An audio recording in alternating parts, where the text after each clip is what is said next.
Hello दोस्तों। आज हम लोग कवर करेंगे मैट्रिक्स में पूछे जाने वाले साइंस के most important previous year question. तो दोस्तों एक बार वीडियो को जरूर देखें ताकि यहाँ से एग्जाम में क्वेश्चन पढ़ने पर आप आसानी से कर पाएं और चैनल को सब्सक्राइब जरूर करें। चलिए शुरू करते हैं। निम्नलिखित में कौन प्राकृतिक सूचक है? ऑप्शन ए करेक्ट होगा क्योंकि हल्दी एक प्राकृतिक सूचक है, लेकिन मेथिल ऑरेंज और फिनोल्फथालीन इसे मानव बनाया, यानी कि ये संश्लेषित है दोनों। ठीक है, नेक्स्ट क्वेश्चन।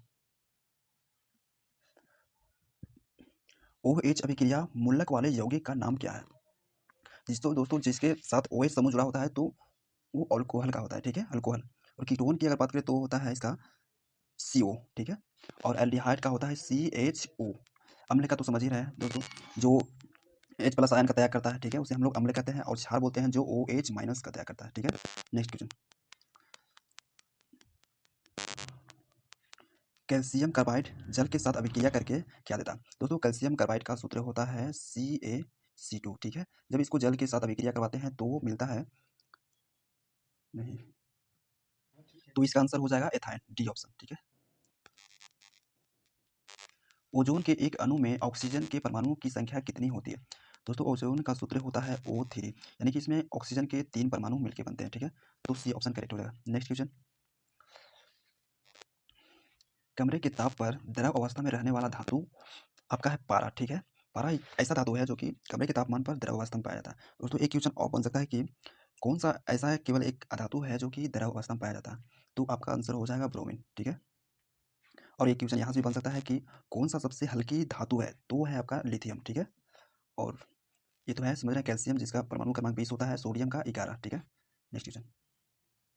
सरलतम हाइड्रोकार्बन है?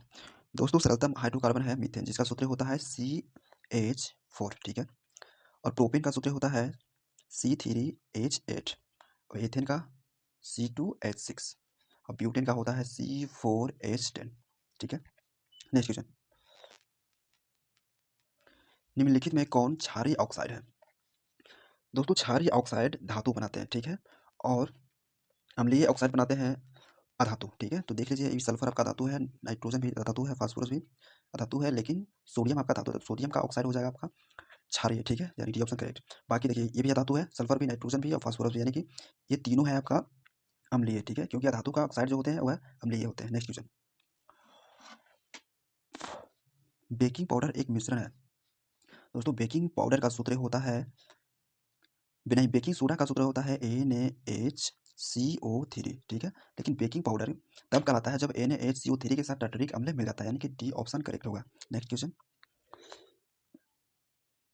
अधातु के ऑक्साइड होते हैं, दोस्तों अभी थोड़ा देर पहले बताया है, अधातु के ऑक्साइड अम्लीय होते हैं, इसलिए आपका बी ऑप्शन करेक्ट हो जाएगा। ठीक है, लेकिन उदासीन की बात करें तो जब अम्ल और लवण बनते हैं, नहीं, अम्ल और क्षार मिलते हैं तो उदासीनीकरण की अभिक्रिया होती है, यानी कि उदासीन। ठीक है, नेक्स्ट क्वेश्चन। कार्बन है, तो कार्बन एक अधातु है। ठीक है, तो बी ऑप्शन करेक्ट हो जाएगा।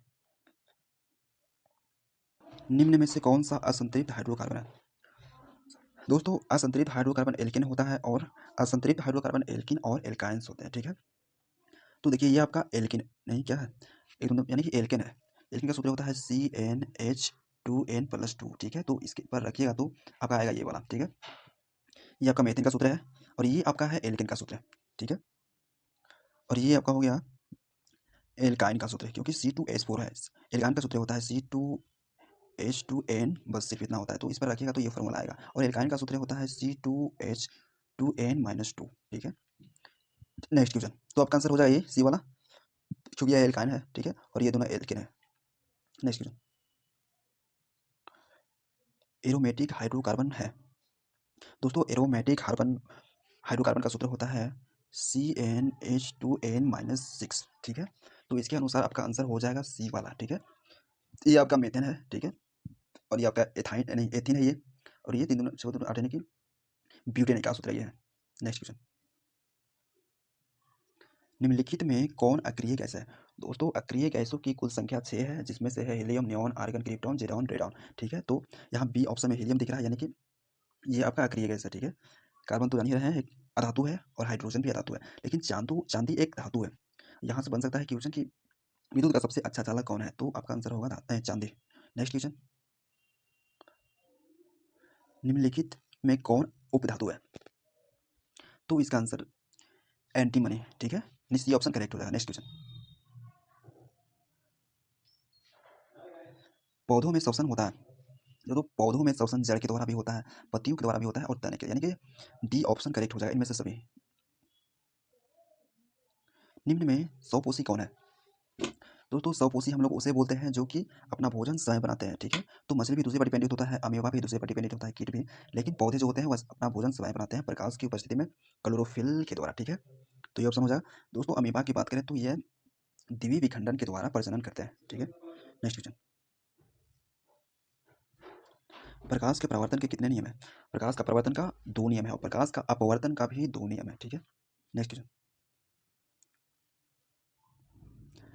अवतल लेंस का आवर्धन होता है, अवतल लेंस का आवर्धन होता है v/u, यानी कि डी ऑप्शन करेक्ट हो जाएगा। दर्पण का सूत्र है, दर्पण का सूत्र होता है ये, यानी कि ये ऑप्शन सही है क्योंकि 1/v + 1/u बराबर 1/f होता है। लेकिन यहीं अगर पूछा जाए लेंस का सूत्र तो आपका बी ऑप्शन सही हो जाएगा क्योंकि 1/v - 1/u बराबर 1/f लेंस का सूत्र होता है। टिंडन प्रभाव प्रदर्शित करता है, दोस्तों टिंडन प्रभाव प्रदर्शित करता है प्रकाश का प्रकीर्णन, ठीक है। क्योंकि टिंडन प्रभाव की अगर बात करें तो जब प्रकाश कोलाइडी कणों से टकराती है, ठीक है, जब प्रकाश कोलाइडी कणों से टकराती है तो प्रकाश जो है वह प्रकीर्णित हो जाते हैं, ठीक है, जिसके कारण प्रकाश का जो गति का दिशा है वह फ्रेश दिखाई देने लगता है। इस प्रभाव को हम लोग टिंडल प्रभाव कहते हैं, ठीक है। नेक्स्ट क्वेश्चन, कौन सा लेंस हवा में अभिसारी लेंस भी कहलाता है? अभिसारी लेंस, दोस्तों अभिसारी लेंस उत्तल लेंस को बोलते हैं, लेकिन अगर यहाँ पूछा जाए अपसारी लेंस तो अपसारी लेंस बोलते हैं अवतल लेंस को, ठीक है। उत्तल दर्पण में प्रतिबिंब बनता है, दोस्तों उत्तल दर्पण में हमेशा प्रतिबिंब बनता है आभासी और सीधा, यानी कि बी ऑप्शन करेक्ट हो जाएगा।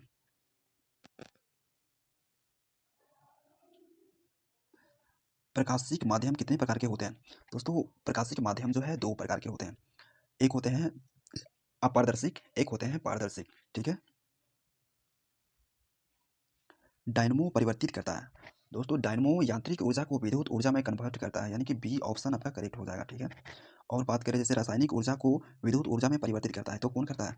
बैटरी, इसका एग्जाम्पल बैटरी को ले सकते हैं जो कि रासायनिक ऊर्जा को विद्युत ऊर्जा में बदलता है, ठीक है। और देखिए इधर विद्युत ऊर्जा को यांत्रिक ऊर्जा में कौन बदलता है, ठीक है। तो इसका आंसर हो जाएगा मोटर, ठीक है। मोटर जो है विद्युत ऊर्जा को यांत्रिक ऊर्जा में बदलता है, ठीक है। नेक्स्ट क्वेश्चन, एक घोल नीले लिटमस पत्रे को लाल कर देता है, घोल का पीएच क्या हो सकता है? दोस्तों जो अम्ल होता है वह नीले लिटमस पत्रे को लाल कर देता है, ठीक है। और अम्ल का पीएच मान 7 से नीचे होता है, ठीक है। तो इसमें से आंसर हो जाएगा आपको 2, ठीक है। देखिए जिसका मान पीएच मान जो 7 होता है तो वह उदासीन होते हैं, ठीक है। और जिसका मान 7 से अधिक होता है वह होते हैं क्षारीय, ठीक है। नेक्स्ट क्वेश्चन, और दोस्तों यहाँ से एक सवाल बनता है कि क्षार जो है कैसा परिवर्तन करता है? तो जो क्षार होते हैं वह लाल लिटमस पत्र को नीला करते हैं, ठीक है। बेंजीन का सूत्र क्या है? दोस्तों बेंजीन का सूत्र होता है C6H6, यानी कि सी ऑप्शन करेक्ट हो जाएगा। और मेथेन का सूत्र होता है CH4, ठीक है। और ये है आपका एथेन का सूत्र, और ये है डी वाला ऑप्शन में क्या होता है? एथीन का सूत्र C2H4। Next question, ethyl alcohol का आईयूपीएसी नाम है? एथिल अल्कोहल, तो बी ऑप्शन करेक्ट होगा क्योंकि एथेनॉल का ही हम लोग बोलते हैं ethyl alcohol. Next question, CnH2n निम्नलिखित में से किसका समान सूत्र है? जैसे कि हम लोग अभी थोड़ा देर पहले बताए हैं, ठीक है। तो ये होता है एल्कीन का सूत्र, तो एल्कीन किस में है? बी ऑप्शन में है, ठीक है। और एल्कीन का सूत्र भी बताए हैं, जैसे होता है CnH2n+2, यह एल्कीन का सूत्र होता है, यानी कि इसका। और एल्काइन के सूत्र की बात करें तो ये होता है CnH2n-2, ठीक है। नेक्स्ट क्वेश्चन, लोहे की परमाणु संख्या है? दोस्तों लोहे की परमाणु संख्या होती है 26, यानी कि बी ऑप्शन सही हो जाएगा। और बात करें ये है आपका मैग्नीज, ठीक है, इसका संकेत होता है Mn। और 24 होता है क्रोमियम का, ठीक है। नेक्स्ट क्वेश्चन, और 23 होता है वेनेडियम का, ठीक है, जिसे भी से दिखाया जाता है। नेक्स्ट क्वेश्चन, स्टेनलेस स्टील में लोहा और कार्बन के अलावे अन्य तत्व रहते हैं, अन्य तत्व होते हैं निकेल और क्रोमियम, डी यानी कि सी ऑप्शन करेक्ट हो जाएगा। पित्तल है, दोस्तों पित्तल एक मिश्र धातु है, क्योंकि पित्तल बनता है तब जब तांबा यानी कि कॉपर और जिंक को मिलाया जाता है। ठीक है, नेक्स्ट क्वेश्चन,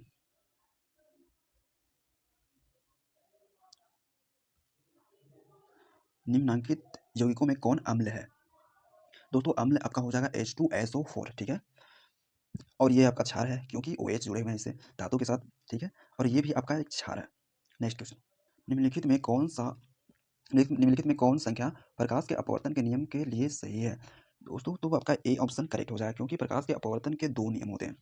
एक होता है प्रकाश आपतित किरण, अपवर्तित किरण और अभिलंब तीनों एक ही तल में होते हैं। ठीक है, दूसरा नियम होता है आपतन कोण की ज्या अपवर्तन कोण की ज्या का बराबर एक नियतांक होता है। ठीक है, नेक्स्ट क्वेश्चन, किसी वस्तु का प्रतिबिंब आँख के जिस भाग पर बनता है वह कहलाता है आपका रेटिना। ठीक है, और दोस्तों जब किसी को दान दिया जाता है, जैसे कोई बोलता है कि आँख दान कर रहे हैं, तो दान में कोर्निया को दान किया जाता है। ठीक है, आँख के भाग होते हैं कोर्निया, उसी को दान किया जाता है। ठीक है, नेक्स्ट क्वेश्चन,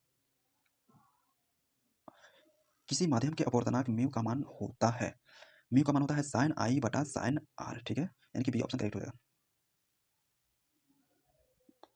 एक गोली दर्पण की फोकस दूरी प्लस 20 सेंटीमीटर है तो गोली दर्पण कैसा है?